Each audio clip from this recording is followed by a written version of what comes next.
Assalamualaikum warahmatullahi wabarakatuh. Apa kabar anak-anak hebat kelas 5? Alhamdulillah, luar biasa, Allahu Akbar. Semoga kita semua selalu sehat dan dalam lindungan Allah Subhanahu wa taala. Amin. Nah, anak-anak, pada kesempatan hari ini kita akan belajar pendidikan agama Islam dan budi pekerti lagi. Tapi kita beralih kepada pelajaran selanjutnya yang akan kita pelajari hari ini, yaitu pelajaran 2. Mengenal Allah Subhanahu wa taala dan kitab-kitabnya. Anak-anak, ikuti pembelajaran ini melalui video yang Bu Guru bagikan. Pahami apa perintah-perintah maupun materi yang ada di dalam video ini. Untuk memulai pembelajaran kita hari ini, marilah kita membaca doa bersama-sama. Bismillahirrahmanirrahim. Raditu billahi rabbah wa bil islami dina wa bi muhammadin nabiyya wa rasula rabbi zidni ilma warzuqni fahma wa amalan sholiha amin. Nah, setelah berdoa, kita mulai pembelajaran ini. Yang akan kita pelajari hari ini adalah yang pertama, mari mengenal Allah Subhanahu wa taala. Kedua, mengenal kitab-kitab Allah Subhanahu wa taala. Ketiga, kitab-kitab Allah Subhanahu wa taala membawa ajaran terpuji. Yuk kita kalian mempelajari materi pembelajaran yang sudah Bu Guru sampaikan tadi dengan tujuan sebagai berikut, yaitu 1. Peserta didik dapat meyakini adanya Allah, meyakini adanya kitab-kitab suci melalui rasul-rasulnya, menunjukkan sikap berani, menunjukkan sikap percaya diri, memahami makna Asmaul Husna Al-Mumit Al-Hayyu Al-Qayyum dan Al-Ahad, memahami makna diturunkannya kitab-kitab suci melalui rasul-rasulnya, dan membaca Asmaul Husna Al-Mumit Al-Hayyu Al-Qayyum dan Al-Ahad. Nah, kita ke materi pembelajaran yang pertama ya, yaitu mari mengenal Allah Subhanahu wa taala. Pepatah mengatakan, tak kenal maka tak sayang. Sudah tidak asing lagi kan dengan pepatah ini? Nah, jika kita tidak mengenal sesuatu, maka kita tidak akan menyayanginya. Begitupun ketika kalian belum mengenal Bu Indah. Apa kalian merasa sayang sama Bu Indah? Tidak kan? Karena belum saling mengenal. Karena sekarang sudah saling mengenal, kalian menyayangi Bu Indah, sebaliknya Bu Indah juga menyayangi kalian semua. Oleh karena itu, perlu bagi kita untuk mengenal Allah Subhanahu wa taala sebagai Tuhan kita. Nah, bagaimana sih caranya mengenal Allah Subhanahu wa taala itu? Dalam pembelajaran kali ini, kita akan mengenal Allah Subhanahu wa taala melalui Asmaul Husna. Masih ingat kan apa Asmaul Husna itu? Nah, nih Bu Guru beri contekan ya. Asmaul Husna adalah nama-nama Allah yang baik dan menunjukkan kesempurnaan sifat-sifat Allah Subhanahu wa taala. di mana jumlah Asmaul Husna ini adalah 99. Masih ingat kan? Ke slide selanjutnya. Mengenal Allah Subhanahu wa Ta'ala melalui Asmaul Husna. Anak-anak, sebagaimana yang sudah kalian ketahui bahwa Asmaul Husna itu jumlahnya ada 99. Tetapi yang akan kita pelajari hari ini hanya 4 Asmaul Husna saja. Perlu diperhatikan, yang akan kita pelajari dalam materi hari ini adalah 4 Asmaul Husna saja, yaitu Al-Mumit, artinya Allah Maha Mematikan. Nah, nih, ini yang harus kita pahami dan kita ketahui, bahwa setiap yang bernyawa pasti akan mati. Siapa yang akan mematikan? Yaitu Allah Subhanahu wa Ta'ala yang sudah menciptakan kita semua. Maka Dia juga yang akan mematikan kita. Oleh karena itu, kematian tidak perlu ditakuti, karena kematian itu pasti akan datang dan akan dihadapi oleh semua makhluk hidup yang ada di dunia ini. Asmaul Husna yang kedua adalah Al-Hayyu, artinya Allah Maha Hidup. Allah Subhanahu wa Ta'ala hidup kekal selamanya dan memberi hidup kepada makhluknya. Ketika hari kiamat nanti, semua makhluk hidup akan mati, akan rusak, kecuali Allah Subhanahu wa Ta'ala sebagai Sang Pencipta akan kekal selama-lamanya. Asmaul Husna yang ketiga yaitu Al-Qayyum, artinya Allah Maha Berdiri atau Mandiri. Nah, Allah memberi pendidikan kepada manusia agar hidup tidak selalu bergantung kepada orang lain. Nah, oleh karena itu di sini ada kata-kata mandiri ya. Mandiri artinya adalah hidup tidak selalu bergantung kepada orang lain. Kemudian yang keempat yaitu Al-Ahad, artinya Allah Maha Esa. Allah Maha Esa artinya Allah Maha Tunggal. Tidak ada sesuatu pun yang menyamainya. Paham ya anak-anak?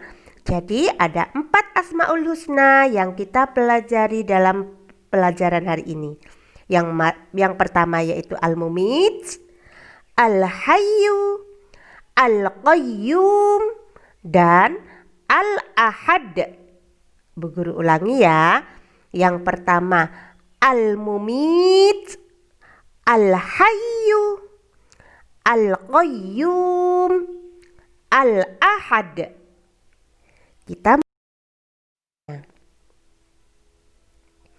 Bagaimana sih kita mengamalkan Asmaul Husna dalam kehidupan sehari-hari? Anak-anak, Asmaul Husna yang dimiliki oleh Allah bisa kita terapkan dalam kehidupan sehari-hari. Yang pertama yaitu pengamalan Al-Mumit. Contohnya, nah di sini ada gambar orang yang sakit. Biasanya ketika sakit yang terbesit dalam pikiran kita apa? Saya sakit, pasti kalau sakit saya tambah parah saya akan meninggal. Pasti seperti itu kan yang ada di dalam pikiran kita. Nah, oleh karena itu penerapannya adalah kita tidak perlu takut akan kematian. Karena bagi orang yang bertakwa, kematian adalah jalan menuju kebahagiaan selamanya.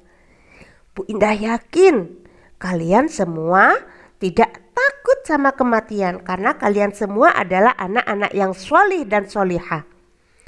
Tetapi jangan berani-berani juga ya. Maksud tidak perlu takut akan kematian di sini adalah yaitu dengan memperbanyak ibadah dan amal soleh sebagai bekal di akhirat nanti. Kalau ibadah kita sudah bagus, amal soleh kita sudah banyak, untuk apa kita takut akan kematian? Betul kan? Oke, kita lanjut ke yang kedua. Contoh pengamalan al-hayyu dalam kehidupan sehari-hari. Yang pertama yaitu menjaga kesehatan badan dan lingkungan kita. Nih, supaya kita tetap hidup karena Allah yang menghidupkan kita. Oleh karena itu, kita harus menjaga kesehatan badan dan lingkungan kita. Kemudian, makan makanan yang bergizi dan istirahat yang cukup. Berolahraga. Nah, anak-anak, kita sesuaikan dengan kondisi saat ini ya. Adanya pandemi COVID-19 yang sedang melanda negara kita Indonesia.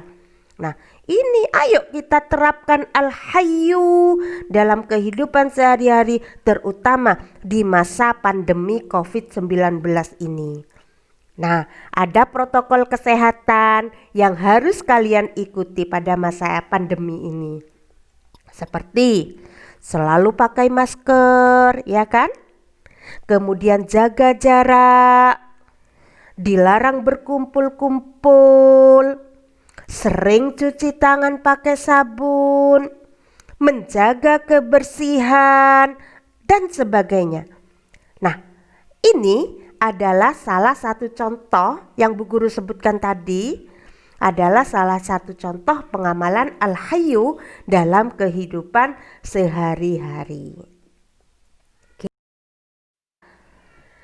Contoh pengamalan al-qayyum dalam kehidupan sehari-hari. Wah, ini contohnya ada seorang anak laki-laki ketika bangun tidur, langsung dia merapikan tempat tidurnya sendiri. Berarti ini namanya anak yang mandiri ya.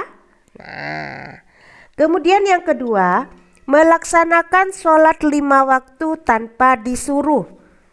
Kadang anak-anak kalau pas waktunya sholat 5 waktu masih harus disuruh ya sama orang tua ya. Nah, untuk kali ini karena kita sudah belajar tentang Asmaul Husna Al-Qayyum, ayo sholat 5 waktu kita kerjakan tanpa disuruh. Tetapi sholat 5 waktu kita kerjakan karena kita adalah anak yang mandiri. Kita lanjut, mencuci piring setelah makan. Ini harus menjadi kebiasaan. Anak yang mandiri, setelah dia makan, dia akan mencuci peralatan makannya sendiri. Bu, saya belum bisa, Bu. Belajar dengan didampingi oleh orang tua terlebih dulu. Baru setelah itu mencuci piring sendiri. Bisa ya anak-anak ya? Ya, dan lain-lain contoh al-qayyum dalam kehidupan sehari-hari bisa kalian lihat dalam kehidupan keseharian kalian, atau bisa kalian cari contoh dari kehidupan kalian, dari kemandirian kalian dalam keseharian. Kemudian yang keempat yaitu contoh pengamalan al-ahad dalam kehidupan sehari-hari. Al-Ahad artinya Allah Maha Esa. Jelas ya anak-anak ya? Ketika kita yakin, percaya bahwa Allah itu Maha Esa, apa yang akan kita lakukan? Yaitu rajin mengerjakan sholat tanpa disuruh tadi, sebagaimana di Al-Qayyum. Kemudian yang kedua, berdoa hanya kepada Allah Subhanahu wa Ta'ala. Yang ketiga, selalu mohon ampun kepada Allah Subhanahu wa Ta'ala, dan lain sebagainya yang bisa kamu sebutkan contoh dari kehidupan sehari-hari kalian. Paham anak-anak? Baik, Bu Guru materi pembelajaran selanjutnya. yaitu mengenal kitab-kitab Allah Subhanahu wa Ta'ala. Nah, untuk mengenal kitab-kitab Allah Subhanahu wa Ta'ala ini, yuk kita baca bersama-sama dulu. Ikuti dalam hati ya. A'udzu billahi minasy syaithanir rajim. Bismillahirrahmanirrahim. Ya ayyuhalladzina amanu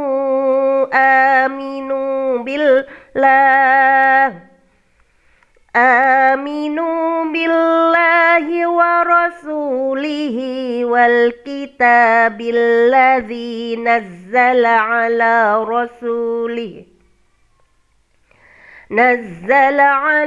rasulihi wal kitabil ladzi anzala min qabl. Wa man yakfur billahi wa malaikatihi wa kutubihi wa rusulihi wal yaumil akhir faqad dhalla dhalalan ba'ida. Shadaqallahul azim. Surat An-Nisa, surat keempat ayat 136. Yang artinya, wahai orang-orang yang beriman, tetaplah beriman kepada Allah Subhanahu wa Ta'ala dan Rasul-Nya, dan kepada kitab Al-Quran yang diturunkan kepada Rasul-Nya, serta kitab yang diturunkan sebelumnya. Barang siapa ingkar kepada Allah Subhanahu wa Ta'ala, malaikat-malaikatnya, rasul-rasulnya, dan hari kemudian, maka sungguh orang itu telah tersesat sangat jauh. Nah, slide berikutnya. Cara meyakini kitab-kitab Allah Subhanahu wa Ta'ala. Yang pertama, kita harus yakin bahwa Allah telah menurunkan kitab suci kepada Rasul-Nya melalui malaikat Jibril. Bu Indah ulangi. Allah Subhanahu wa Ta'ala telah menurunkan kitab suci kepada Rasul-Nya melalui malaikat Jibril. Nah, ini yang harus kita yakini. Yang kedua, kitab-kitab Allah harus dijadikan pedoman hidup. Nah, pedoman hidup ini adalah yang menuntun dan mengatur cara kita bersikap dan berperilaku. Jadi, dalam kitab-kitab Allah Subhanahu wa Ta'ala ada tuntunan, ada aturan bagaimana cara kita bersikap dan berperilaku agar mencapai keselamatan dan kebahagiaan hidup di dunia dan akhirat. Kalau sikap dan perilaku kita berdasarkan tuntunan dan aturan yang ada di dalam kitab-kitab Allah, maka kita akan dapat mencapai keselamatan dan kebahagiaan hidup di. Nah, oke anak-anak, ada 4 kitab Allah yang harus kita imani. Nah, Bu Guru rangkum dalam slide berikut. Taurat, ada Zabur, ada Injil, ada Al-Quran. Kitab Taurat diterima oleh Nabi Musa alaihi salam, yaitu pada abad 12 sebelum Masehi.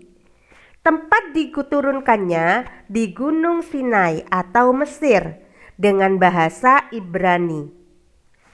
Kemudian yang kedua, kitab Zabur diturunkan kepada Nabi Daud alaihi salam pada abad 10 sebelum Masehi.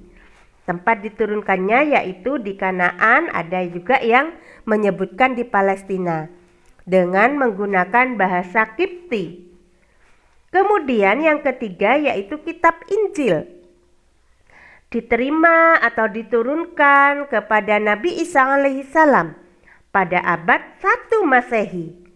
Diturunkan di Yerusalem atau Palestina dengan menggunakan bahasa Suryani. Dan kitab yang terakhir adalah kitab yang kita imani, yaitu kitab Al-Quran. Diterima oleh Nabi Muhammad SAW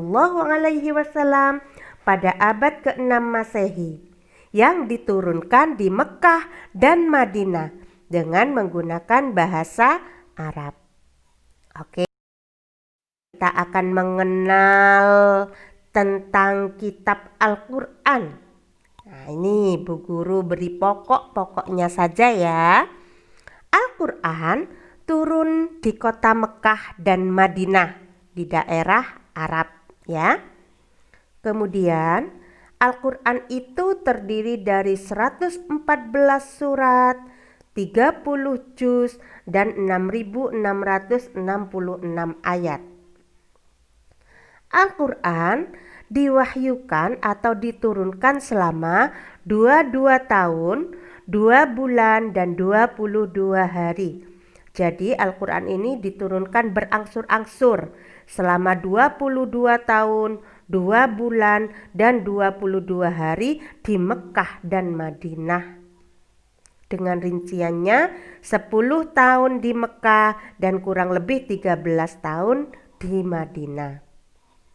Kemudian Al-Quran ini diturunkan oleh Allah Subhanahu wa Ta'ala sebagai rahmat bagi semesta alam, atau disebut dengan rahmatan lil alamin, karena di dalam Al-Quran ini mengatur tata cara kehidupan orang-orang muslim, bagaimana orang-orang muslim dan muslimah berperilaku dan bersikap dalam kehidupannya sehari-hari. Anak-anak, kita menuju ke materi pembelajaran selanjutnya, yaitu kitab Allah membawa ajaran terpuji. Di sini Bu Guru akan sajikan contoh-contoh ajaran terpuji dari kitab-kitab Allah. Semua kitab yang diturunkan oleh Allah kepada Rasulnya membawa ajaran terpuji. Jadi tidak hanya Al-Quran saja ya, 4 kitab yang tadi sudah disebutkan oleh Bu Indah ini membawa ajaran terpuji semua. Nah, yang pertama yaitu ajaran terpuji pada Sang Pencipta. Nih contohnya, mendirikan sholat, berdoa kepada Allah Subhanahu wa Ta'ala. Di dalam kitab-kitab Allah ada ajaran untuk mendirikan sholat, ada ajaran untuk berdoa kepada Allah Subhanahu wa Ta'ala. Nah, yang kedua, kitab Allah mengandung ajaran terpuji kepada sesama manusia. Contohnya, meminta maaf pada teman, lihat gambar yang ini, dan menolong teman yang terjatuh. Kalian bisa mencari contoh-contoh lain dalam kehidupan sehari-hari yang menunjukkan bahwa kitab Allah membawa ajaran terpuji kepada sesama manusia. Nah, di slide selanjutnya yaitu ajaran terpuji kepada hewan dan tumbuhan. Contohnya, memberi makan hewan piaraan, menyiram tanaman, dan contoh-contoh yang lain yang bisa kalian temukan dalam kehidupan sehari-hari. Dan yang keempat yaitu ajaran terpuji kepada diri sendiri. Nah, contohnya, memotong kuku agar bersih supaya kita sehat ya. Kemudian merapikan diri sebelum berangkat sekolah. Ini termasuk ajaran terpuji yang ada di dalam kitab-kitab Allah Subhanahu wa Ta'ala. Nah, anak-anak, kalian bisa mencari contoh-contoh lain yang ada di dalam kehidupan sehari-hari kalian. Sesuaikan, ini termasuk ajaran terpuji yang mana? Ajaran terpuji kepada Allah, ajaran terpuji kepada sesama manusia, atau ajaran terpuji kepada hewan dan tumbuhan, atau ajaran terpuji kepada diri. Nah, itu tadi materi pembelajaran kita pada hari ini. Karena materinya sudah selesai, oleh karena itu, mari kita tutup pembelajaran kita dengan membaca doa penutup bersama-sama. Bismillahirrahmanirrahim. Subhanakallahumma wa bihamdika asyhadu an la ilaha illa anta astaghfiruka wa atubu ilaik. Walhamdulillahi rabbil alamin. Jangan lupa selalu jaga kesehatan, rajin beribadah, sholat 5 waktu, selalu patuh kepada kedua orang tua dan guru, selalu berdoa agar pandemi COVID-19 ini segera berakhir dan kita dapat belajar di sekolah lagi sebagaimana hari-hari biasanya. Terima kasih anak-anak. Bu Guru akhiri. Wabillahi taufiq wal hidayah. Wassalamualaikum warahmatullahi wabarakatuh.